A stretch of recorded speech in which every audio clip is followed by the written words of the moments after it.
kabit ni Rigor, sa inyo na rin nakatira. Well, alalahanin natin na matagal ko nang pinagpapayuhan ng aking anak ni si Marites na i-consider na niya na hiwalayan niya si Rigor, di ba? Dahil hindi ko gusto ang pagtatrato sa kanya ng kanyang asawa.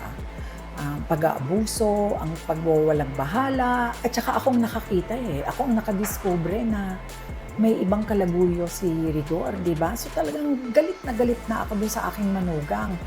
Eh nung nadiskubre ko pa na inuwi niya sa kanilang bahay, ay talaga, I went into a rage. Just like any mother na nagmamahal sa anak, parang nawalan na ako ng ulirat. Nung nalaman ko, trigger na yun sa akin para sumugod at talagang hilahin siyang paalis ng bahay.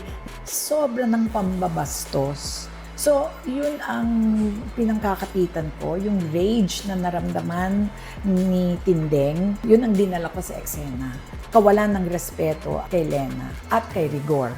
Siyempre kasama doon si Rigor. Knowing the reaction of the audience for the past 3 months, bago dumating yung eksena na yun, nababasa ko ang mga comments na galit sila kay Lena.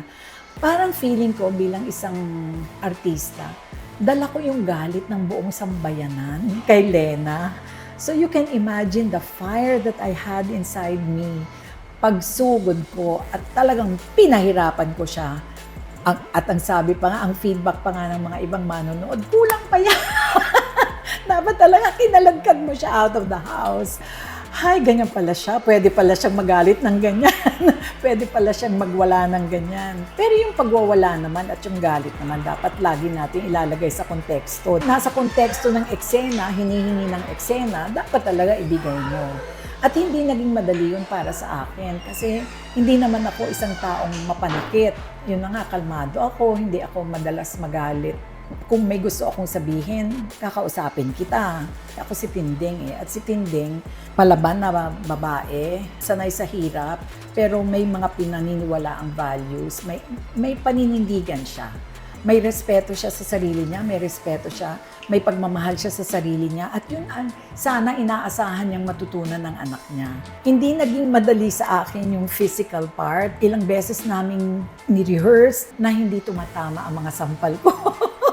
Hanggang sinabihan ako ng director, si Direk Kevin na, Ma'am, sabi po ni Direk Coco, hindi natin pwedeng dayain. Kailangan talagang maramdaman yung galit ninyo.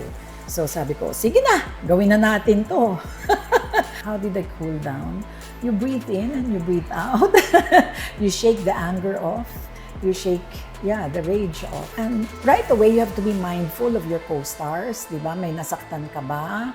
Apologize if you need to apologize. Kasi hindi may iwasan yung sakitan. Hindi mo pwedeng kalimutan yon because you're working with a team. Yung energy naman na binibigay ng eksena, hindi lang isang artista ang magdadala nun. It's really the collaborative effort of all the stars, of all the characters in the scene.